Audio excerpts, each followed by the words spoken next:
Let me tell you about a Tuesday morning that changed not just one life, but hundreds of lives in ways no one could have imagined. It was 6:30 a.m., and the kitchen was still dark except for the pale light filtering through faded curtains.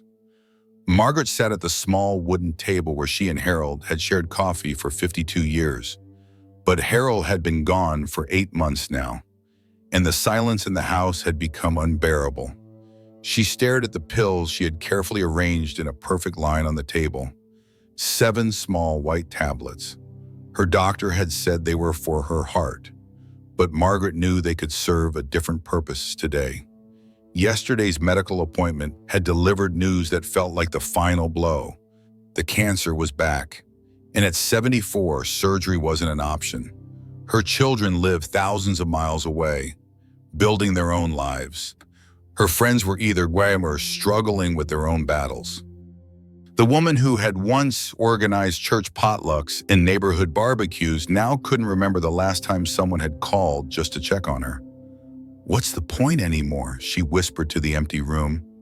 "But sometimes, my friends, the universe has a different plan." And what happened next in Margaret's kitchen would become the beginning of a story so beautiful, so transformative, that it would inspire a movement across 3 counties and touch lives in ways she never dreamed possible. As Margaret sat there, something unexpected happened. A memory surfaced from nowhere, or perhaps from everywhere. She was 7 years old again, standing on a wooden stool in her grandmother's kitchen, watching wrinkled hands work magic with flour, water, and yeast. "Feel the dough, Maggie." Her grandmother's voice echoed across the decades. "It will tell you what it needs." Margaret hadn't made bread in 40 years, maybe 50. Harold had always preferred store-bought, but suddenly she could smell the yeast coming alive, feel the warmth of the rising dough, hear her grandmother's gentle humming. Without knowing why, she pushed the pills aside and walked to the kitchen window. Outside, a small sparrow was attempting to build a nest in the wind, its twigs scattering again and again. But it kept trying, kept gathering, kept building.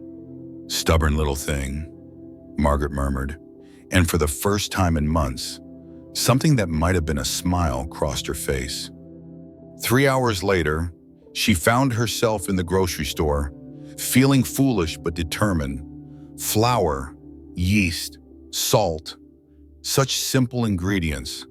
The young cashier, she couldn't have been more than 20, looked at Margaret's purchases and said, "Making bread? My grandmother used to do that. I always loved the smell." "Your grandmother sounds like a wise woman," Margaret replied, surprised by the steadiness in her own voice. What Margaret didn't know that Tuesday morning was that her brain was already beginning one of the most remarkable transformations possible at any age. When we lose everything that once defined us, spouse, role, health, future plans, something extraordinary happens in the neural pathways of our minds. Dr. Norman Doidge's research on neuroplasticity reveals that the brain doesn't just adapt to loss, it prepares for renaissance. Margaret's seemingly random memory of bread making wasn't random at all. Her hippocampus was literally laying down new neural pathways. Her brain's way of saying, "Let's try something different." The Japanese have a beautiful concept called kintsugi, the art of repairing broken pottery with gold. The cracks become part of the beauty, stronger and more valuable than the original.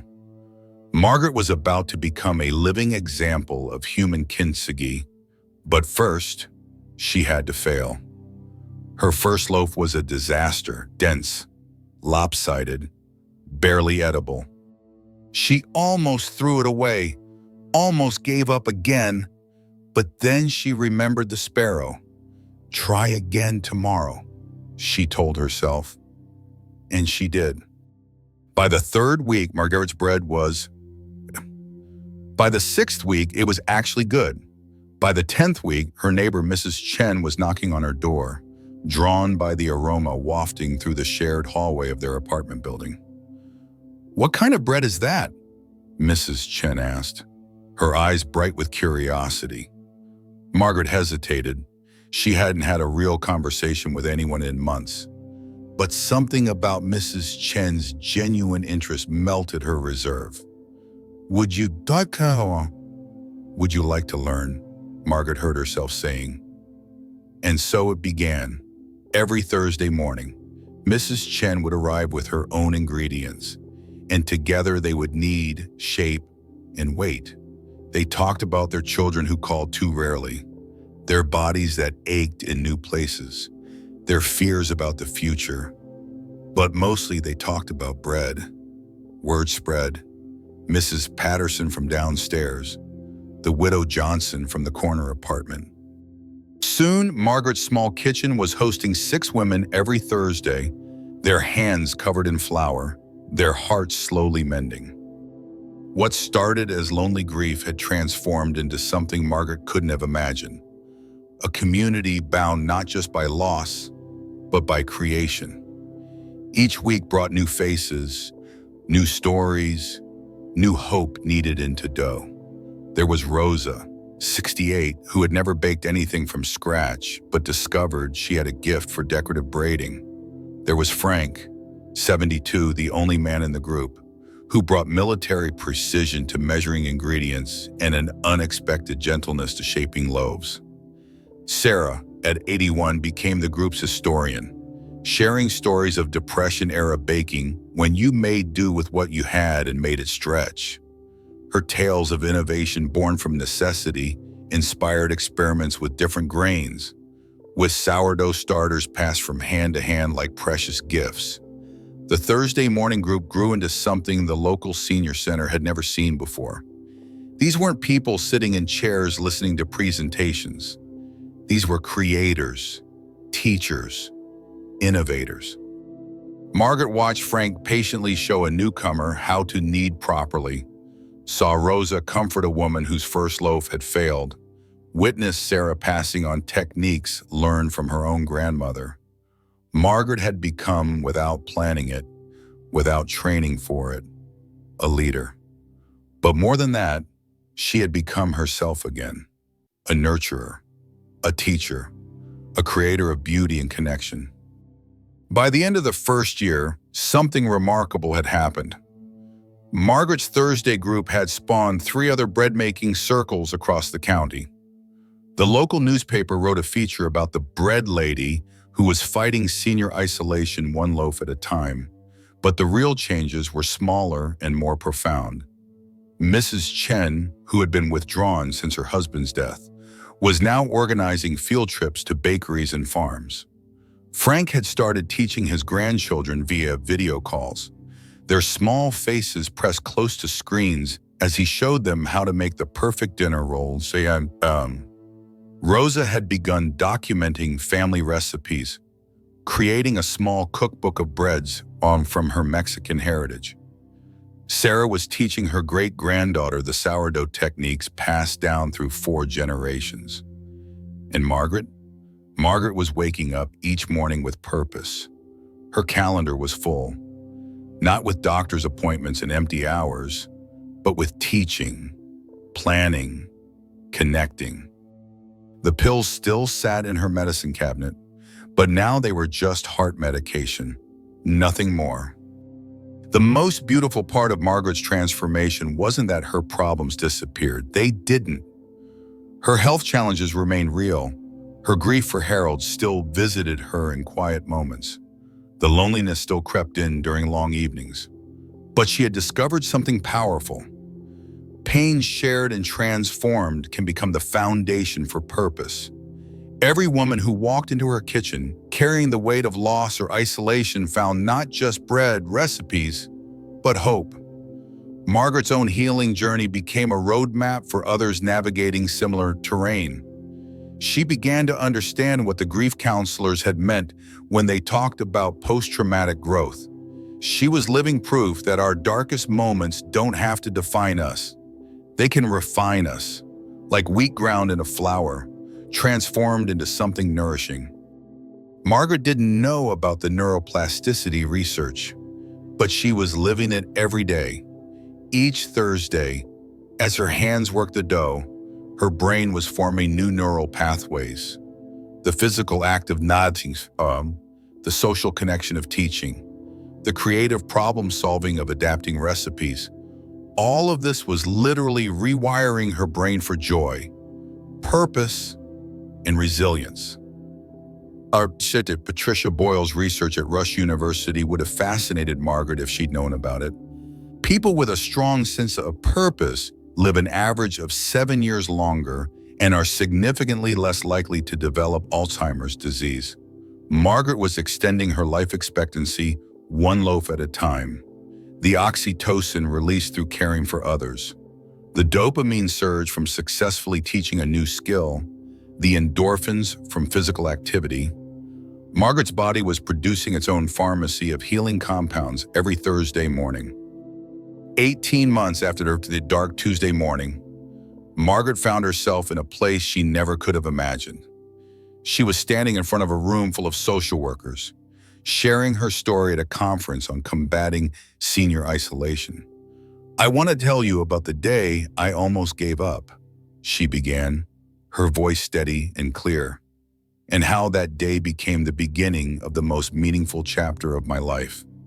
The audience, professionals who work daily with struggling seniors, listened in rapt silence as Margaret described her transformation. But more importantly, they listened as she outlined what she had learned about the ingredients for successful aging. Purpose, having a reason to get up each morning that goes beyond personal needs. Connection, building relationships based on mutual contribution, not just consumption. Creation, engaging in activities that produce something beautiful or meaningful. Legacy, sharing knowledge and skills that will outlast your own lifetime. "I thought I was just making bread," Margaret concluded, "but I was really making a life." The idea for the cookbook came from the group itself.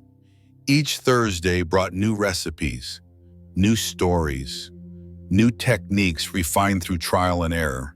Sarah suggested they should write it all down for the granddaughters who might want to know someday.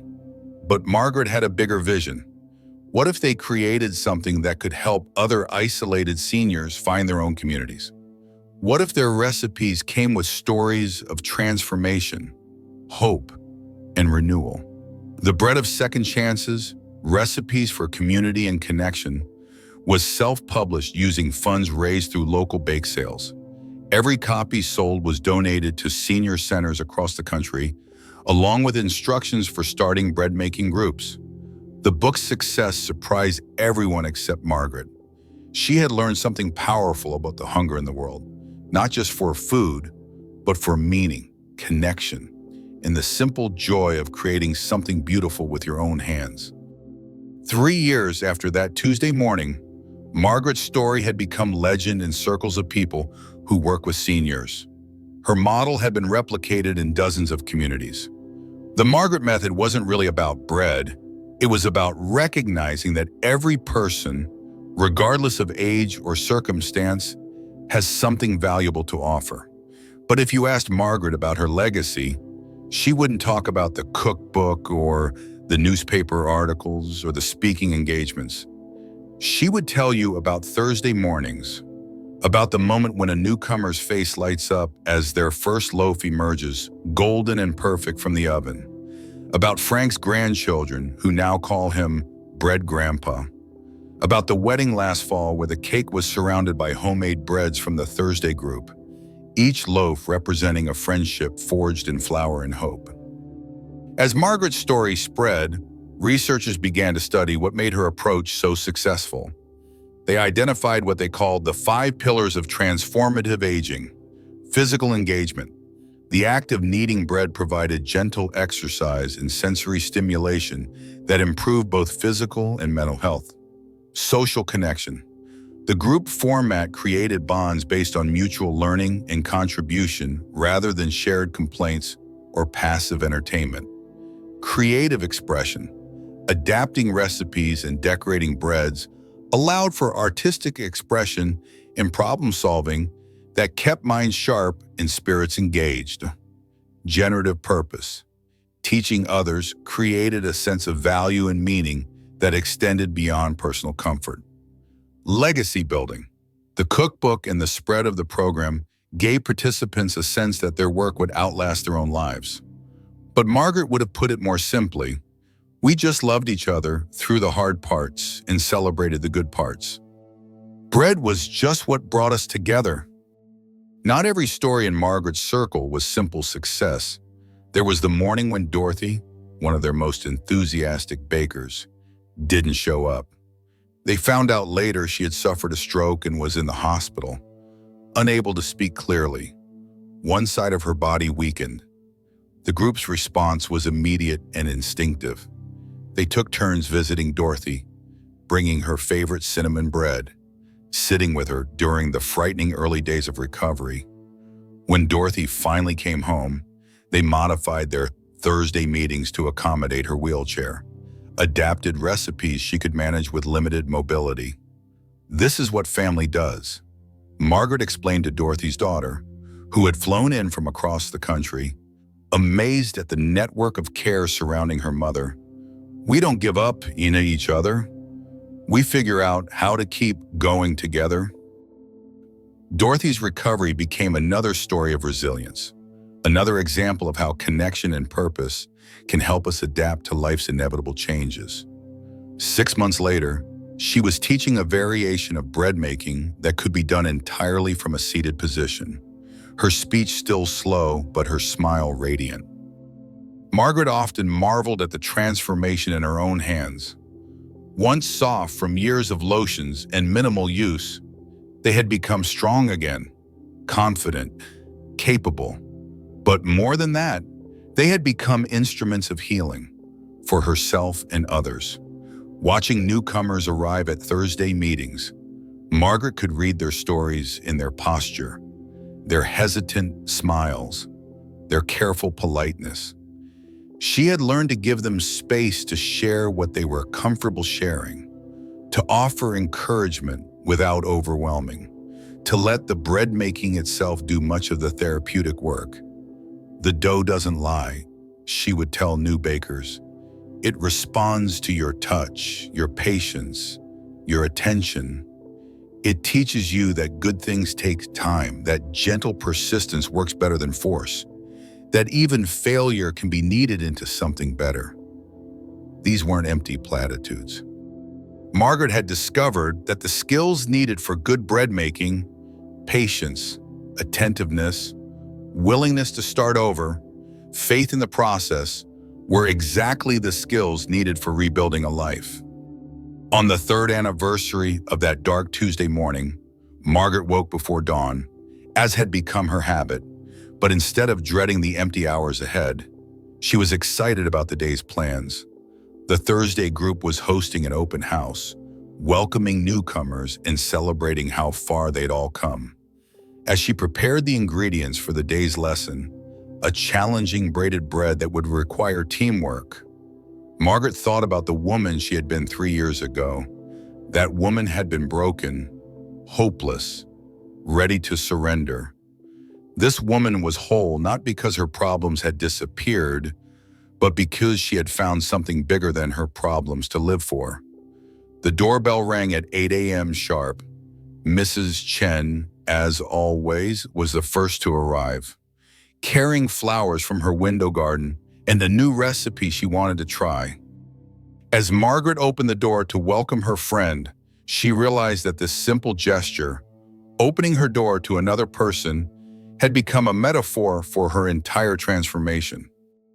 The young reporter who came to interview Margaret for the 3-year anniversary story asked the obvious question: what would you say to someone who is where you were that Tuesday morning, feeling like there's no point in going on? Margaret was quiet for a long moment, her hands automatically beginning to knead the dough she'd been working with during the interview. Finally, she looked up with the clear, steady gaze that had become her trademark. I would say that Tuesday morning was both the worst and the best day of my life. The worst because I felt so hopeless. The best because it was the day I learned that endings can be beginnings in disguise. She gestured around her bustling kitchen, where half a dozen people were working on different bread projects, chatting, laughing, helping each other through sticky dough problems and life problems with equal care. I thought my story was over, but it turns out all my real stories were just beginning. The love stories, the friendship stories, the purpose stories, they were all waiting for me on the other side of that terrible Tuesday. I just had to be brave enough to buy flour instead of giving up. Margaret's story doesn't end here, of course. Stories like this don't really end. They expand. They ripple outward. They inspire new chapters in other lives. Today, there are Margaret-inspired bread groups in our states. Her cookbook has raised over $200,000 for senior nutrition programs. But more importantly, hundreds of people who were once isolated, purposeless, ready to give up, have found their way back to meaning and connection. The most beautiful part of Margaret's story isn't the success or the recognition. It's the simple fact that she wakes up each morning with something to look forward to. She goes to bed each night knowing that her life matters, that her presence in the world makes a difference, that tomorrow will bring opportunities to create, connect, and contribute. Your story is still being written. If you're reading this and you've had your own dark Tuesday morning, if you felt like Margaret felt in that quiet kitchen, please know this: your story isn't over. It's waiting for you to pick up the pen and write the next chapter. Maybe your flower isn't bread making.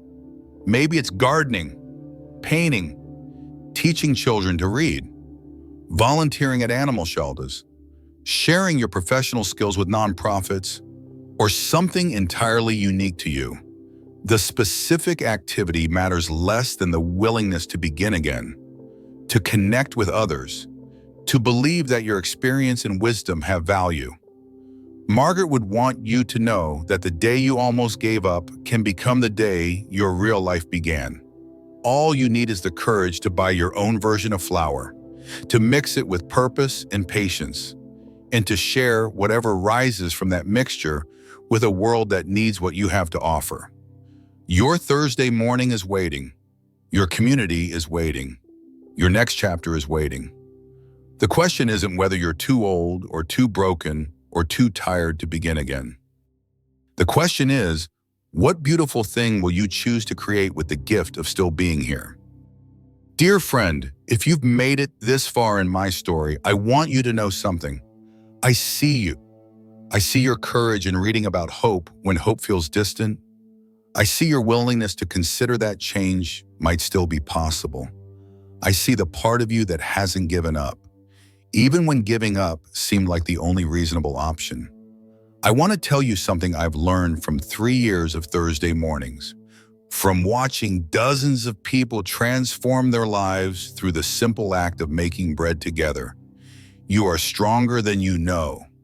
You are more necessary than you feel. And your best days, your very best days, might still be ahead of you. I was 74 when I found my purpose. Frank was 72 when he discovered he was a born teacher. Sarah was 81 when she became our group's beacon of hope and wisdom. Age doesn't disqualify you from significance. Experience doesn't make you obsolete. Your scars don't make you worthless. They make you valuable to others who are walking similar paths. So I'll leave you with this. Tomorrow morning when you wake up, ask yourself not what's the point, but what's possible. Not how do I make it through another day, but how do I make this day count? Your flower is waiting. Your community is waiting. Your next chapter is waiting. And so am I, cheering you on from my kitchen, believing in the beautiful story you're about to write with love and hope.